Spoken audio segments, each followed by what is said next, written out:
Salam alaikum wa rahmatullah wa barakatuh. Je vais faire cette petite vidéo en réponse à tous les derniers suivis de Ruqya que j'ai fait. Je tiens parce que la charge est importante, parce qu'il y a beaucoup de travail, parce qu'il y a beaucoup de gens qui sont atteints, parce qu'il y a plein de gens qui n'ont pas les moyens, parce qu'ils ne connaissent pas du tout la Ruqya en fait, et ils ne savent pas de quoi ils ont besoin, ils ne savent pas reconnaître les symptômes. Et quand même ils arrivent à reconnaître les symptômes, ils ne savent pas quoi faire. Ensuite, il y a les cas compliqués, c'est-à-dire des vies qui sont déjà amorcées, avec déjà une conséquence de la sorcellerie qui peut être là depuis longtemps, et des conséquences des blocages sur le plan de la santé, sur le plan de la transmission aux enfants, et ainsi de suite. Donc, on va essayer de reprendre les bases. Je ne vais pas vous donner le détail des cas que je suis. Par contre, je vais essayer de reprendre les bases que je retrouve presque à chaque fois. Je reviens dans une petite seconde, Inch'Allah. Toujours pareil. Et les gens, tu leur parles, ils me disent, ça fait des années que je fais, ça fait des années que je fais du dhikr, ça fait des années que je fais, ça fait des années. Et quand tu leur demandes, est-ce que vous avez fait la ruqya? Il va te dire, non. Et bien c'est ça le problème. Vous croyez que c'est facultatif. C'est une sunna. Le prophète alayhi salatu wassalam a été atteint. Et vous pensez que c'est facultatif. Subhanallah. Donc, on reprend. Et on va considérer que ça fait partie des us et coutumes chez les musulmans de savoir se soigner par le Saint-Coran et la Sunna selon la tradition prophétique et ce qui a été développé qui reste conforme aux autorisations d'Allah depuis Sayyidina Ibrahim même, je dirais. Donc, il en a toujours été ainsi. Allahu Shafi, Rabb al-Nas, Adhib al-Bas, Anta Shafi. Il y a des invocations dans la citadelle du musulman qui peuvent vous aider. Il y a tout un tas d'invocations dans la tradition prophétique qui peuvent vous aider. Et il y a dans la connaissance que nous avons assemblée autour de la ruqya depuis des siècles, tout un tas de choses qui, lorsqu'on les regroupe, eh bien, donne la science de la ruqya telle que nous l'avons aujourd'hui, et elle est halal, et elle est licite, et elle est recommandée.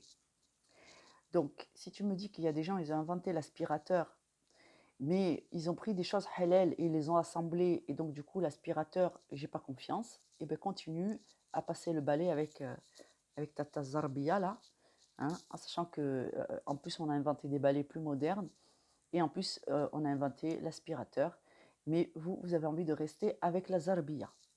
Donc, arrêtez de vous priver des miséricordes d'Allah. Quand quelque chose est illicite, c'est illicite. Quand quelque chose est licite, c'est licite. Et dans votre cas, c'est plus que licite parce que ça devient de la pratique concrète de votre dîn. Donc, faire la ruqya, c'est une volonté d'Allah. Si vous vous rendez compte, enfin, moi, c'est mon travail. Je m'en suis bien rendu compte, rassurez-vous. La ruqya, c'est de se perfectionner et de s'améliorer dans sa pratique et dans sa compréhension de l'islam. Et en même temps, augmenter considérablement sa foi en Dieu et sa confiance. Donc, on ne peut pas se passer de ruqya. Voilà. C'est quoi un raqi? C'est quelqu'un qui pratique bien sa religion, qui a une très bonne opinion d'Allah, qui connaît les versets du Coran, qui sait comment les utiliser, à quel moment, qui est inspiré par la grâce d'Allah lorsqu'il demande, lorsqu'il lit le Coran, et Allah lui enseigne, et Allah lui montre, et Allah le guide. Donc, c'est ce que vous êtes censé obtenir, vous, d'être des bons pratiquants, des gens qu'Allah aime et agrée qu'il guide, et par conséquent qu'il honore en leur donnant du résultat en termes de piété, en termes de confiance et en termes, Inch'Allah, de guérison, de soutien, de déblocage, de subsistance, de pourvoir à vos enfants, de mariage, et qu'Allah bénisse les jours qu'il vous accorde et qu'Allah bénisse les biens dont il vous comble, dont la santé, le sommeil, le travail, les enfants, le mariage et toutes ces choses qu'Allah bénit. Inch'Allah ala kulli hal. Reprenons, pour faire simple. La plupart des cas se ressemblent. La plupart des gens ont déjà et commettent encore des actes de shirk parce qu'ils ne savent pas que c'est du shirk. Les cas, c'est toujours pareil. Le diagnostic se regroupe dans ces éléments. Premièrement, on va évaluer l'état général de la personne. Le blocage, où se situe l'état de santé, comment ça se situe par rapport à son âge, l'avancée de sa vie par rapport à son âge, par rapport à ses diplômes, par rapport à toutes ces choses. Si je suis bien diplômée et que je n'ai pas de problème d'élocution, de langage, que je suis valide mais que je ne trouve pas de travail, on peut considérer qu'il y a du blocage derrière. Si en plus ce signe est associé à celui des cauchemars, à celui de faire les prières en retard, à celui de ne pas comprendre ce qu'on récite quand on fait ses salates, à celui d'avoir des douleurs qui vont et qui viennent, si en plus là-dedans vous avez déjà consulté un marabout ou quelqu'un qui n'est pas dans la pure tradition de la ruqya, c'est-à-dire quelqu'un qui va vous apporter des innovations dans la pratique. Ça, c'est du shirk. Quand on a un objet pour se rappeler d'Allah à la maison, un objet que tu dis, ça c'est juste pour protéger la maison parce qu'il y a le nom d'Allah, ça c'est du shirk. Quand tu portes un objet sur toi en te disant, tiens, ce qamis, il me porte chance, j'ai remarqué, quand je suis celui-là, quand j'ai pas un autre, ça c'est du shirk. Quand vous faites toutes ces choses, parce que la vraie religion d'Allah consiste à avoir Allah dans le cœur et dans la tête. Quand tu rentres chez toi, tu dis Bismillah ar-Rahman ar-Rahim, A'udhu billahi min ash-shaytan ar-rajim. C'est ça la vraie religion d'Allah. Et ceci n'est pas un shirk, mais ceci apporte la protection et la miséricorde d'Allah dans ta vie. Donc, il faut traquer le shirk. Il faut traquer les signes que je viens d'énoncer. Donc, les cauchemars, les blocages dans la vie, les douleurs en général. Et le manquement dans ces prières consiste aussi à prier, quand bien même tu pries à l'heure, de ne pas comprendre ce que tu récites. Le cœur ne peut pas adhérer à une prière, à une récitation que tu ne comprends pas. Comment tu veux appliquer ton dîn si tu ne comprends pas la loi? Donc, il vous faut vous appliquer à comprendre. Et ensuite, vérifier que vous avez la bonne prononciation. Parce que lorsque vous cassez des mots en arabe, vous dites son contraire. Lorsque vous devez placer aussi votre intention de la bonne façon. Et ça ne peut arriver que si vous comprenez les paroles. L'intention prévaut dans la salat. L'intention prévaut dans les actes en islam. Les ablutions, il y a l'intention de satisfaire Allah dans une de vos obligations qui prévaut au moment de l'ablution. Dans la prière, il y a l'intention de vous acquitter d'une obligation auprès d'Allah. Quand bien même ça vous fait plaisir de prier, ça reste une obligation, vous devez en avoir et en prendre conscience. Lorsque vous récitez le Coran, vous devez être adhérent dans l'intention de vous soumettre à la volonté d'Allah lorsque vous comprenez les paroles que vous énoncez. Et lorsque il arrive le moment où vous posez votre tête par terre, vous êtes aligné. Le cœur, le corps et l'esprit sont alignés à la soumission à Allah, l'acceptation de sa volonté et le fait d'accepter son autorité sur vous. Ça, c'est une bonne ruqya. Ça, c'est une bonne salat. Lorsque vous n'avez pas mis ensemble les éléments que je viens de décrire, votre prière est invalide. Alors oui, vous faites les 5 prières, mais vous n'avez pas d'amélioration. Pourquoi? Parce que tout simplement, Allah n'a pas accepté vos prières. Allah n'a pas accepté vos prières parce que tous les mots que vous avez prononcés, ils sont cassés et il y a des mots absents. Parce que quand vous récitez, quand bien même vous récitez bien l'Ibarak, vous n'avez pas adhéré à la loi. Vous adhérez au fait qu'Allah est votre maître. Vous adhérez au fait qu'Allah existe, mais vous n'avez pas adhéré à la parole de Dieu qui dit quelque chose de précis. Qu'a dit Allah dans cette sourate? On ne sait pas. Et bien alors, vous ne connaissez pas la loi de Dieu et vous n'êtes pas soumis à toutes les lois de Dieu. Donc, il va falloir retravailler sur ces points essentiels et traquer le shirk. N'allez pas voir des gens qui vous disent, avec cette méthode, tu vas avoir un résultat rapide parce que vous avez perdu patience, et ça on peut le comprendre dans l'épreuve. Mais quand les gens vous proposent du rapide, soyez vigilants, il y a Ionnes, soyez vigilants. Il y a des méthodes qui se rapprochent du shirk, d'accord? Donc nous, on n'a pas besoin de donner des œufs, de mettre des œufs dans l'eau. On n'a pas besoin de mélanger quelque chose de bizarre autrement que des plantes avec l'eau coranisée pour faire des infusions. On n'a pas de pratique ni dangereuse dans la ruqya, ni de pratique difficile avec des ingrédients impossibles à obtenir. Ça, chez nous, ça n'existe pas. Donc, on ne demande pas non plus des sommes colossales lorsque on traite les gens. On s'adapte à leur budget. La ruqya, c'est tout ça. Parce que les raqis sont normalement des gens soumis à Allah, dans le sens où s'ils ont le droit d'en tirer une subsistance, ils ne sont pas dans l'objectif de faire prioriser leur subsistance à la satisfaction d'Allah. Toutefois, ceux qui viennent demander de l'aide, qu'ils n'exagèrent pas. Parce que c'est comme s'ils étaient radins. Et la radinerie, Allah ne la valide pas et ne soutient pas les gens radins. Donc, s'il y a une part de la communauté qui est au service de l'autre, il faut que la part qui reçoit le service soit aussi au service de celle qui l'aide.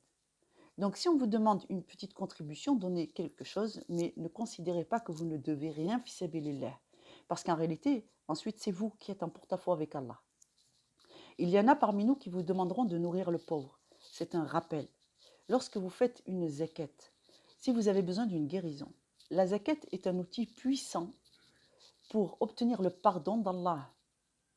Donc, lorsque vous donnez une petite part à votre raqi, lorsque vous donnez une part de ce que Allah vous attribue à quelqu'un qui est démuni comme vous ou plus que vous, ça, c'est ce qui va vous valoir le soutien de votre maître et qui va démontrer que vous aimez le soutien d'Allah plus que les biens matériels qu'il vous accorde.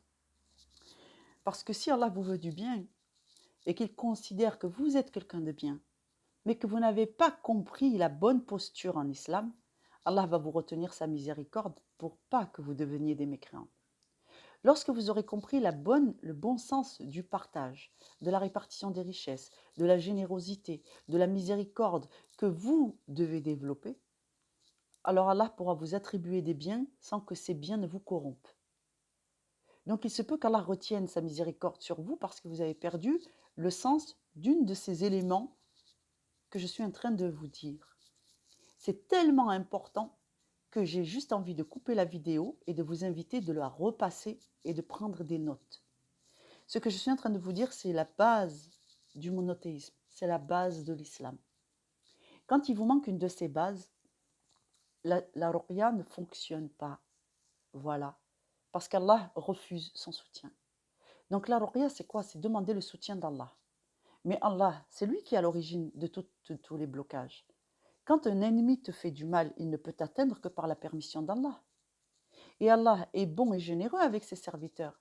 Donc si Allah autorise un mal à t'atteindre, c'est parce qu'il y a une leçon à tirer pour ton bien de cette situation. Généralement, la leçon, c'est toujours la même. Regarde ce que tu fais mal et qui fait que Allah n'accepte pas une partie de ton adoration et améliore-toi. Améliore-toi parce qu'Allah est en train de te mettre en situation où tu vas améliorer ta piété. Ceux qui s'enorgueillissent sortent de l'islam. Ceux qui décident de laisser tomber et de prendre l'option des marabouts sortent de l'islam. Alors, ce n'est pas perdu. Parce que si vous réalisez à quel point vous avez été instable en tant que pratiquant, c'est un signe que votre piété mérite vraiment d'être soignée. Il faut absolument vous repentir. Si vous avez commis un de ces actes et que vous ne vous êtes pas repenti sincèrement pendant 40 jours, priez, demandez à Allah le pardon, mais continuez, maintenez vos efforts dans la ruqya pendant ce temps. Il se peut qu'Allah vous accorde une immense miséricorde parce qu'Allah a dit à chaque fois qu'ils sont sincères, qu'ils se repentent et qu'ils promettent de ne plus recommencer, je les reprendrai. Donc je vous encourage à faire l'istighfar, beaucoup d'istighfar, et de reprendre à zéro. Enfin, vous continuez votre salat, vous multipliez l'istighfar pendant cette période d'au moins 1 mois, et vous continuez et vous considérez, vous devrez considérer qu'Allah vous a pardonné et mettre une bouchée double en réapprenant vos sourates, en les lisant dans la langue qui vous convient le mieux le plus souvent possible, en reprenant vos prières avec la bonne humilité, en acquittant vos équettes et en essayant de rattraper ce que vous avez raté de vos équettes, C'est-à-dire vous ferez des zakat surérogatoires, Inch'Allah, dans la mesure de vos moyens. C'est-à-dire que si vous ne pouvez pas, vous allez, ce que vous pouvez partager, vous allez cuisiner et vous allez en donner une partie à un fuqara dehors. Si vous ne pouvez pas faire ça, vous allez jeûner. Et si vous ne pouvez pas jeûner, vous allez faire des prières surérogatoires en grand nombre. Et vous allez continuer à multiplier l'istighfar parce que c'est une des plus grandes miséricordes qu'Allah a données à ses serviteurs en général. Donc voilà pour les conseils pour ceux qui pensent que leur ruqya ne fonctionne pas. Donc ça, c'est vraiment, ça me tient à cœur. Je vais partager cette vidéo, Inch'Allah. Salam alaikum.